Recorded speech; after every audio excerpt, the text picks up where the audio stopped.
What is going on, ladies and gentlemen? Welcome to the 2 Feet on the Ground Gravity Podcast. I am one of your hosts, Chris.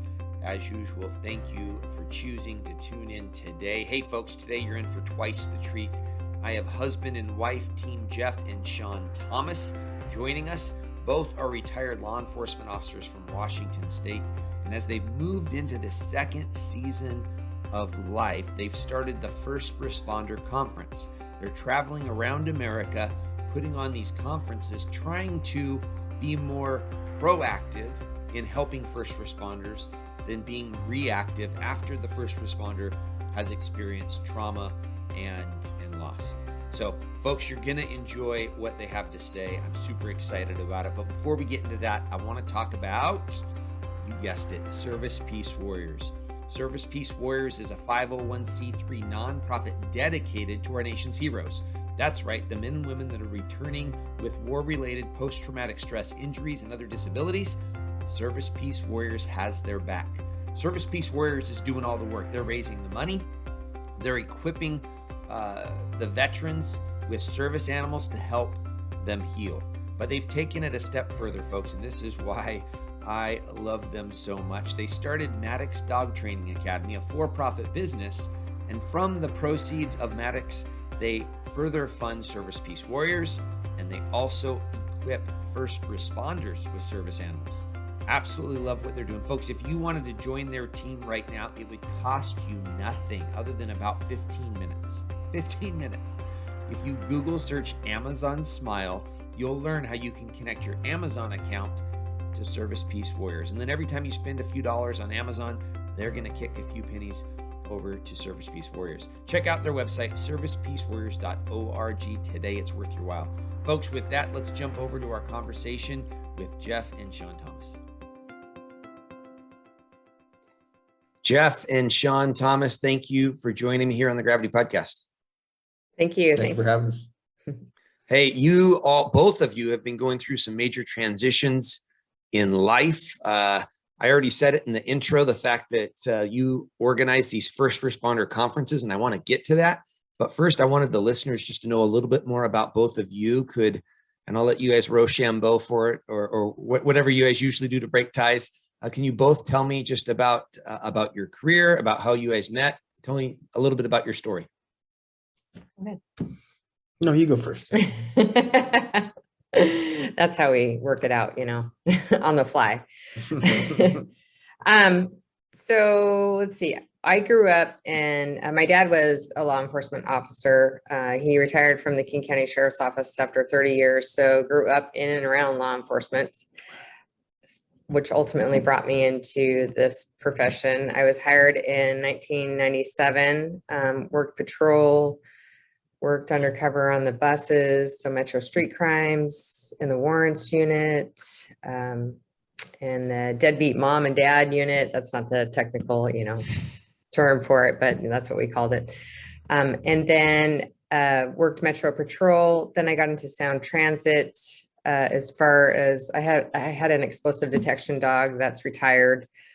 And then I was in our wellness unit when I retired a couple months ago. So, and on the peer support team. I love it. How long did you serve on the peer support team? Since 2006 until 2022. So. Wow. Great opportunity to support officers.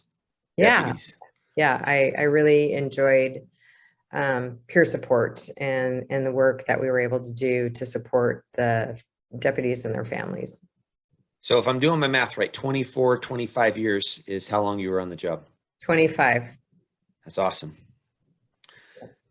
Jeff, how about you, brother? Well, I didn't grow up wanting to be a policeman. I wanted to be a baseball player, but that didn't work out. So had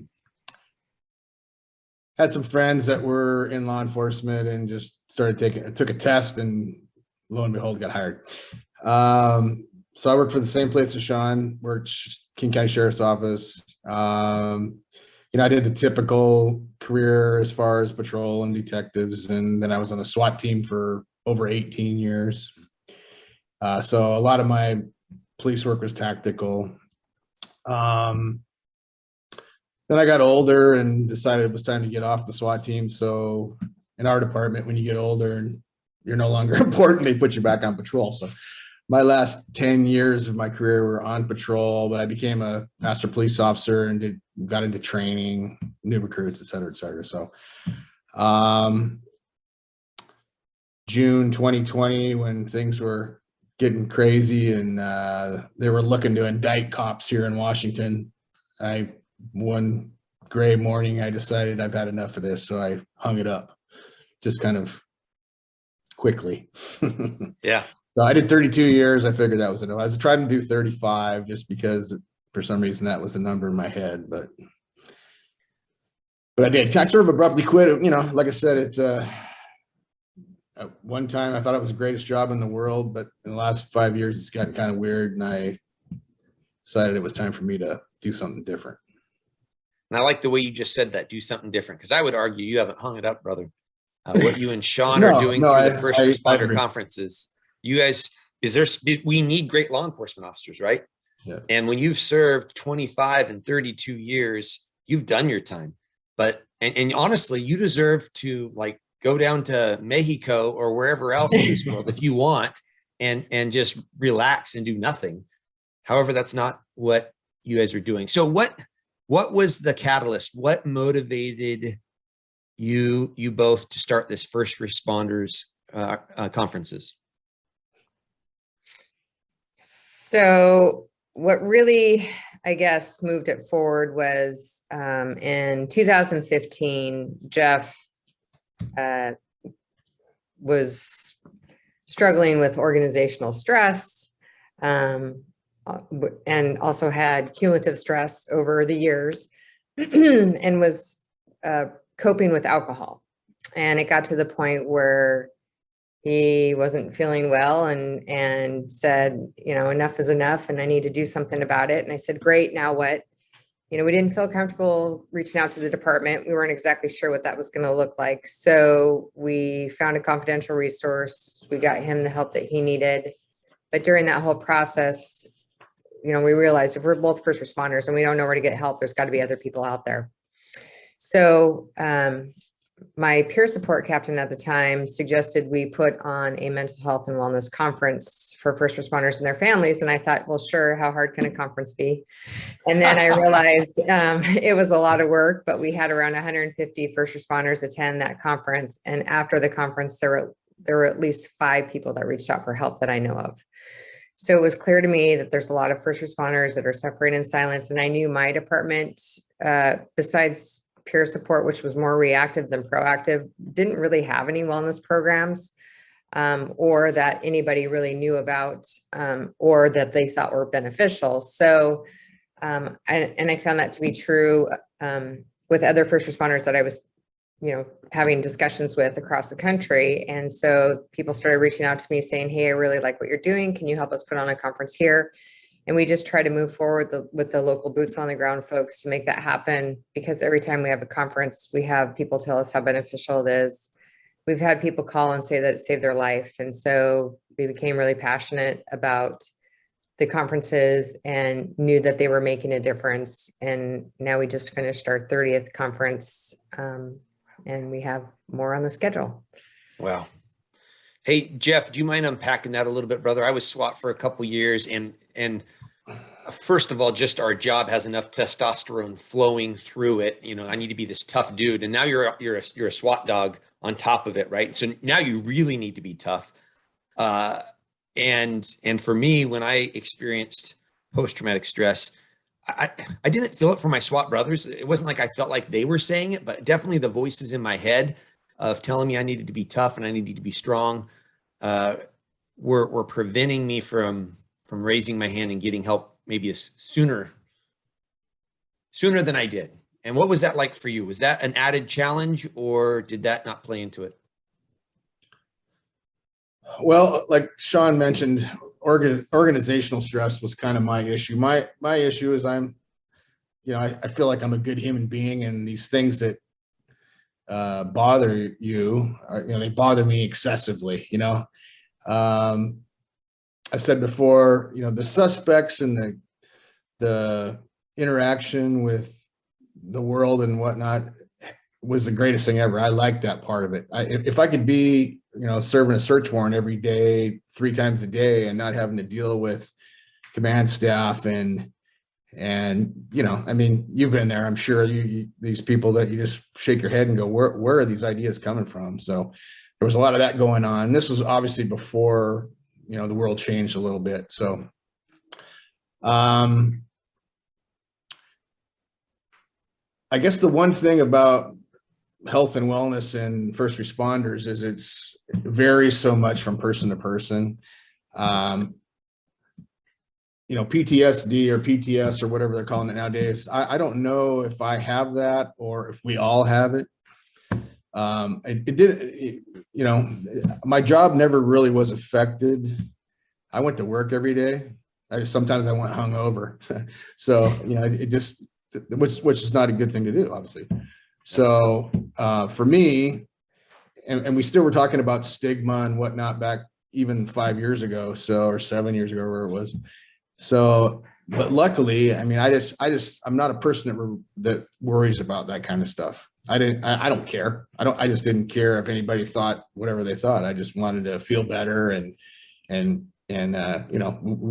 work in the Pacific Northwest, where it's a pretty liberal place. And even as a police officer, if you say, hey, I got an issue, they're usually bending over backwards to try to help us. That's one of the attributes here that's good, because we have a lot of stuff that's not good.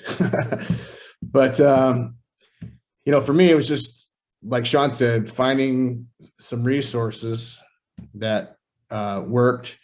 And I think the whole health and wellness thing was sort of in its infancy then. And, we were lucky. We found somebody that knew which direction to point me, and got that behind me, which was nice. But then, like I said, this is Shawn's baby. I wasn't in peer support. I was the peer that needed supported most of the time.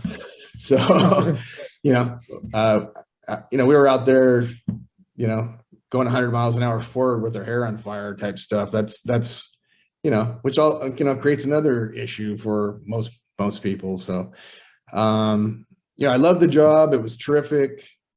Then I kind of sort of hit the wall, and it became not fun anymore. And I didn't enjoy it. So, which is another issue, aside from the, my health issues or whatever you want to call them. So, I'm in a good place now. There's no doubt about it. And I don't know if I'm answering your question, but, no, you are.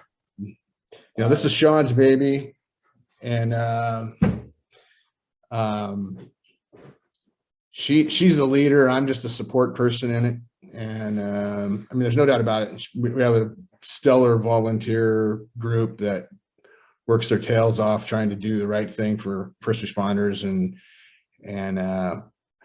health and wellness is important, and resources are really where it's at. If somebody runs into a issue, we want to have a resource to point them towards. So that's sort of what we're after, I think.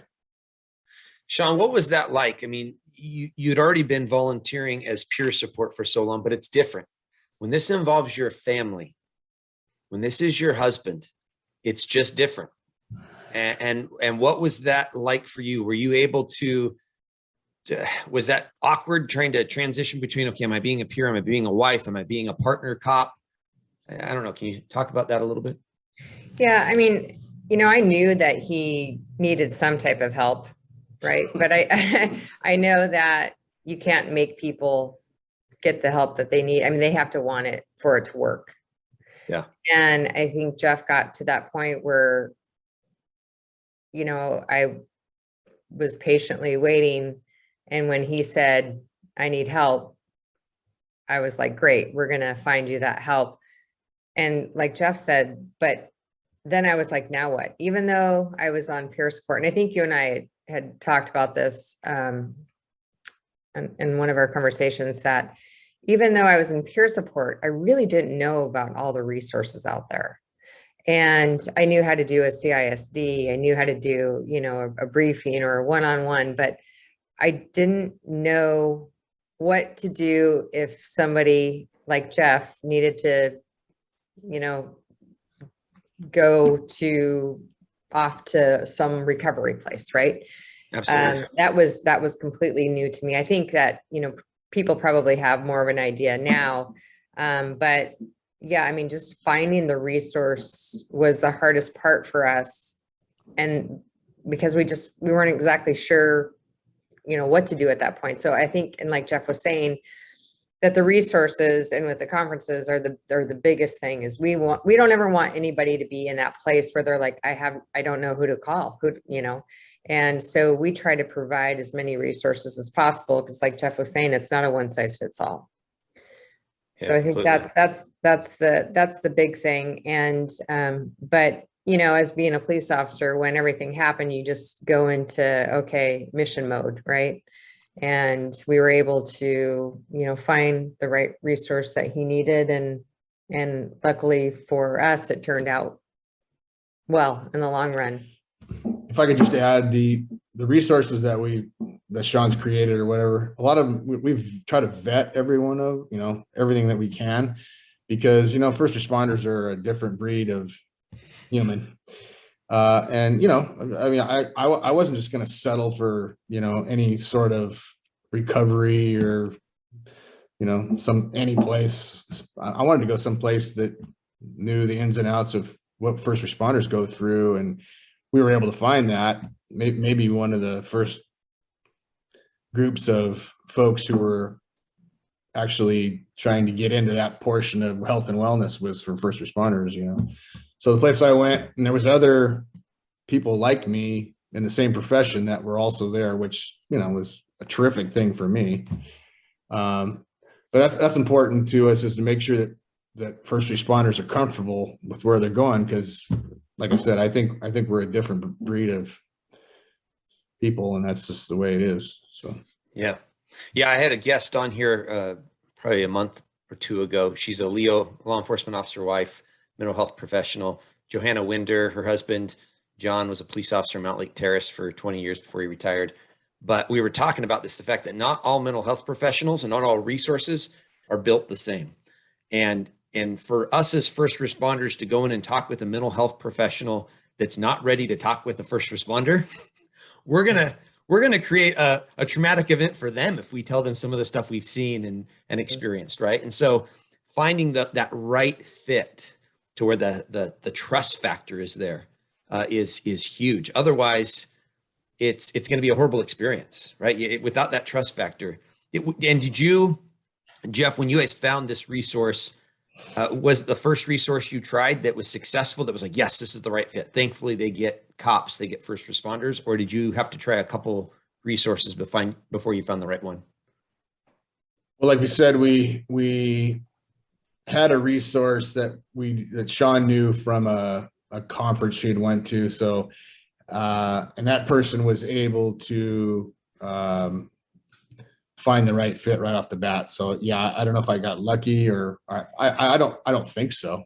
And there's all kinds of, unfortunately, in this world we've created, there's all kinds of things that go, insurance, and there's all these different things you have to look at, and if you know the right places to go, that aspect of it is easy because they know what's going on. So, but unfortunately, I mean, it's not like I can go anywhere I want, and just, there's some insurance issues and those sorts of things. And then, we also think on the side, sometimes people can't go, insurance won't pay for it. So we try to find other areas of finance and other ways to, when people need help, need to go someplace and it has to get paid for, that we can find a resource for that. So, it doesn't always happen, and it isn't perfect, but try to do the best we can for that, I guess. Shawn does. She handles most of that stuff, and I stand in the background and say, what can I do to help? I like it.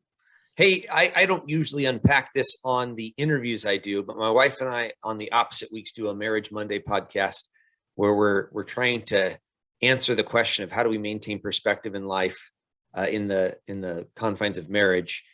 How did you guys make this work? I mean, if you score this on the stress factor, honestly, you guys should be divorced right now, because going through between the two jobs you guys have and then going through what you went through, Jeff, you guys should not be together. So what, and maybe, I don't know if you guys can pinpoint it to a couple things that really help you guys be successful as spouses. Well, I mean, as far as we have this conversation, when Jeff was explaining to somebody the other day, when you go into the academy, they say, oh, well, if you're married, the chance of you being married very long, much longer is is kind of grim. But then, a cop married to a cop, they even say that the statistics are worse on that.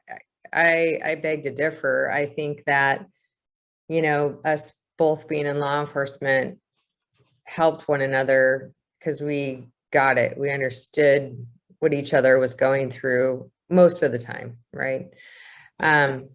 So I think just being in the same profession was helpful for us. We both kind of grown over the years, obviously. We have the same issues that every married couple has, and being in the profession we're in, you sort of have that bit of type A, although I think I'm more like B plus, but we there's always that time when, no, I'm in charge. No, I'm in charge. No, I'm in charge, that kind of thing. And so then you got to go, oh, this is stupid. We have to, be reasonable, smart adults here. And so, I mean, as we get older, I think it gets easier. But, and I like she said, when I was in the academy, my partners and I used to laugh. I'm never going to date a girl, female police officer, because what are we going to talk about? I mean, I don't want to talk about police stuff. I want to, and then it's funny because I ended up marrying Shawn. So, obviously my thought on that changed along the line sometimes. But it really didn't have anything to do with that. I think at the beginning, I think it was just normal relationship between man and a woman or whatever. And it grew into what it is. But both being police officers, it certainly helps, when you're when your partner needs to know how you feel and just can know it because they feel it too, that saves a lot of issues. I mean, I can see where, and I've seen it in the past, where one person is a first responder and the other one isn't, where it can create problems because there's a lot of unknown territory there. And then us being first responders, we don't like to talk about anything anyway.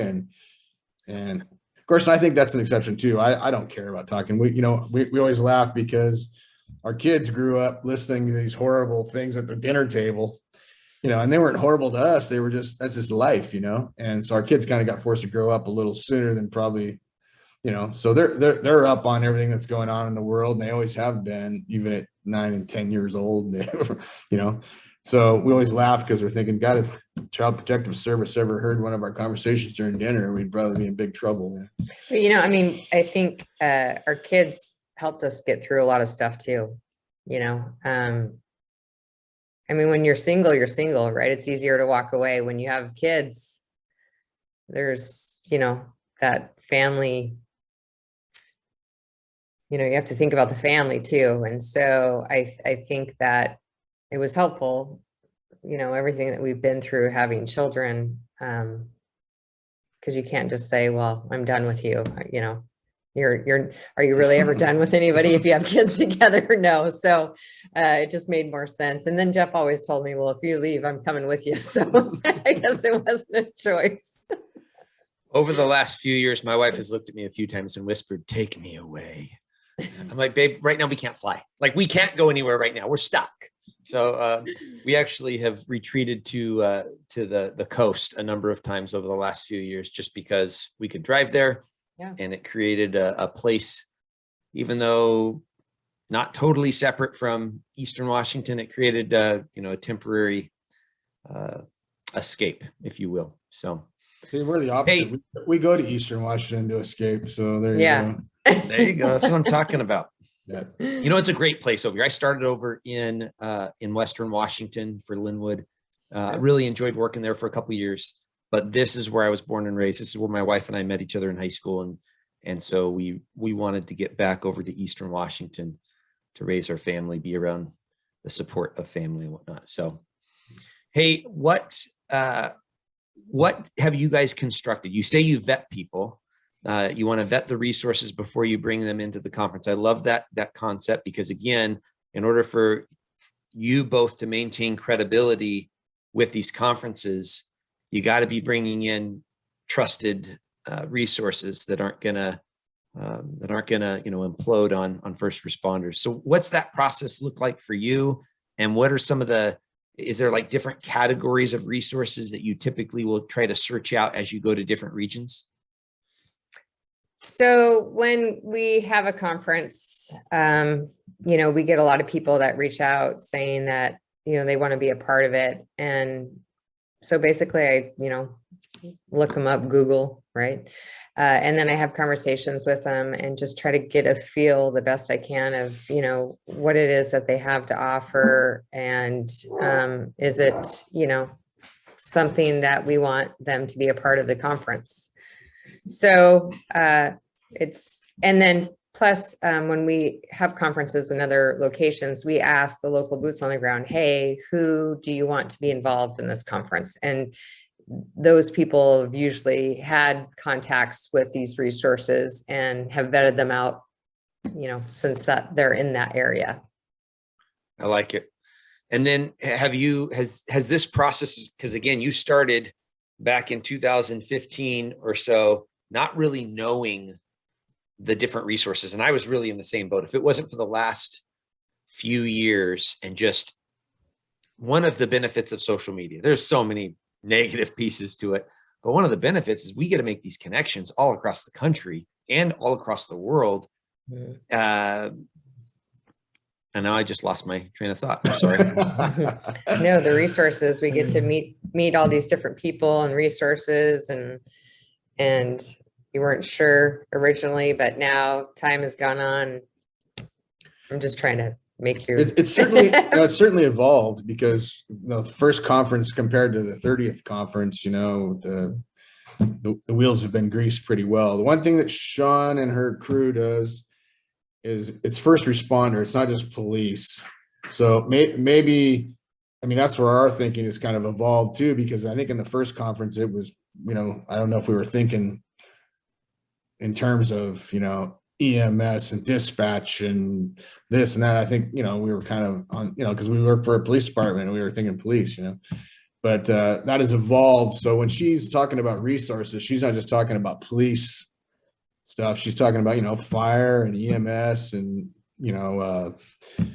corrections. Yeah, corrections. Dispatch, military, veterans. There's what she tries to do is get, different segments of those populations as part of the speakers, and therefore it's because you don't want it to be just a police conference. It's for first responders. So in that evolution from number 1 to 30, obviously the list of resources has grown in the whole gamut of first responders, and so that's kind of the way we're headed. Kind of that whole try to spread it out. No, I like that. We're all seeing a lot of the same trauma, and like you said earlier, Jeff, it really depends. Some people, it's organizational stress with things that are decisions that are being made that just doesn't make sense, and the impact that it has on our folks. Some of it is the stuff they see. For me, it was child crimes. I was a child crime detective for 2 years, and I'm sitting there reading a Cabbage Patch Kids book to my kids, and I'm also on the SWAT team, right? So I'm tough. And I'm reading this Cabbage Patch Kids book, and I start to cry. Now, if you've listened to any of our other Marriage Monday podcasts, you know that I'm not afraid to throw a tear down, right? Like, it's okay to cry. There's nothing wrong with that. But I'm crying over a book. Like, what's up with that? And then I thought about my day and the kids interviews, and I went, okay, yep. And that was the warning sign that I didn't take. And then it just exploded with anxiety attacks that felt like heart attacks, calling 911, looking my wife in the eye and saying, babe, it's been nice knowing you. I'm about to die now. Go get me some sweatpants because I'm in my skivvies. And which is a funny story in and of itself that I won't continue to go down. But through that, our firefighters, our EMS folks, our correction staff. Here's the thing. Like, when I arrest someone, when I arrest a bad dude, I get to drop him or her off. Right. And I get to drive away. And some of my brothers and sisters in corrections, they don't get that release, right? Like they're with them for 8, 10, 12 hours a day, constantly having to be around in some cases, just some people that are stupid or make bad decisions, but in some cases, pure evil. They have to be around these folks all the time. And so I love the fact that you have this bigger picture, the fact that, hey, we're all in this collective family and we all think a little bit alike and we could all benefit from hearing each other's stories. Hey, what have you seen with that? As you guys, did you instantly, like Jeff, when you got back, did you and Shawn feel comfortable telling your story, or did that take a little bit of time before you could say, hey, everyone, if you need help, raise your hand? Well, I think we started thinking that way when I went and got my help. When I came back, I didn't, I certainly didn't close the door on that. And I've, I guess along the way, sort of mentored, I would say, several people that were having issues, that were thinking about doing something about it, blah, blah, blah. Just because my circle of people knew that I had that experience. I didn't go into advertising mode and say, hey, I'm here for all you people that are having an issue.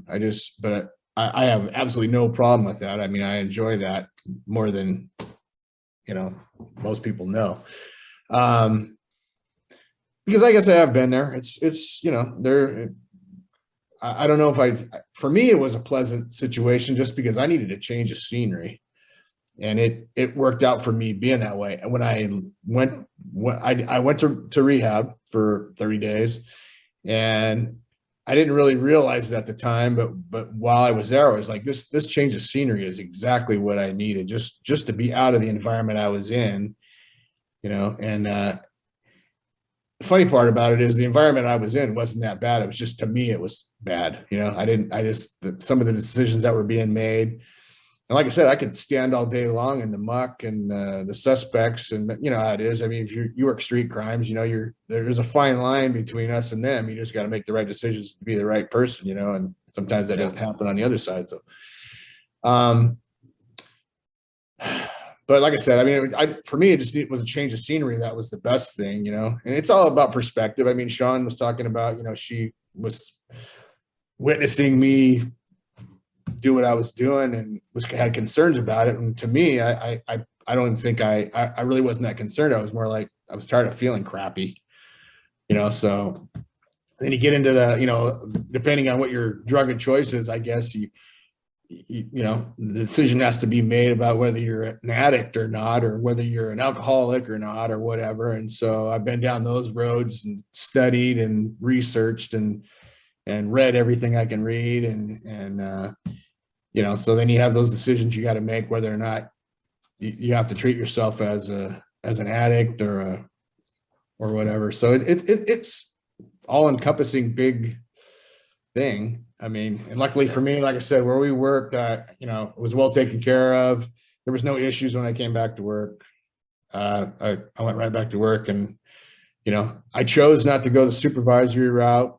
I always say I could have been a friggin' 5-star general by now, but I chose not to do that because it didn't appeal to me what I saw, and in hindsight, maybe that was a bad decision because maybe I could have made a difference in some of the decision-making. So it is what it is. It is what it is. I'm not going to lose any sleep over it now, but it's like, you're retired. I'm retired. You made it. Well, and I would argue that you have made a difference. If you get back and you've mentored a handful of other folks, that's huge. And I've sat there and I've seen that play out over the years, both in my military time and then civilian law enforcement. Some of those people that are leaders. I mean, I've seen command staff that aren't leaders, and I've seen line level officers that are leaders, right? Because Sure. They're leading, they're leveraging the influence that they have to positively impact other people that they care about. And it's just remarkable to see, regardless of the positional authority I've seen people in. Shawn, I love what Jeff just said there. And you said it before. You talked about you saw it in Jeff, but you recognized, I can't change him. I have to wait until he wants the help. And I think that is powerful as spouses. I think it's powerful as leaders. watching people, noticing something's different, checking in. If, of course we check in with our folks at work, our friends, our coworkers. Hey man, I'm seeing it. You used to drink one beer. Now I hear you're drinking a case, is everything okay? But then being there and just being ready to receive them once they're there. How hard was that? And how long, I don't know if maybe you said this already, but how long were you watching going, he needs help, but he's not ready yet? Yeah, I don't know how long it was. I just know that, it kept on getting worse.